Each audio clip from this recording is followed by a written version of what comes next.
Ha molte buone ragioni per non amare il Matera. 2 anni fa vi arrivò per fare l'allenatore, ma il 21 settembre non diresse neppure una seduta. Ieri i biancazzurri gli hanno riservato il peggior trattamento pasquale ipotizzabile, battendo il suo Frosinone per 3-1. Il tecnico Ciociaro, sull'orlo del licenziamento, ammette che la sua difesa non ha funzionato granché. Abbiamo subito un gol sulla nostra ingenuità e poi dopo la partita è stata in salita.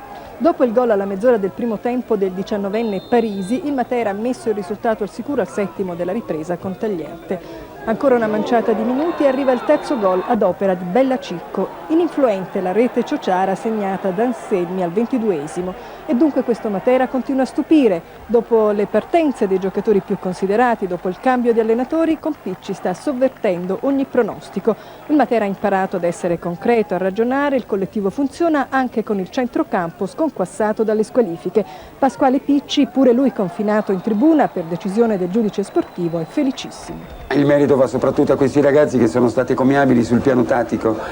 Era una partita molto difficile, rispettavamo tanto il Frosinone proprio per la sua precaria classifica.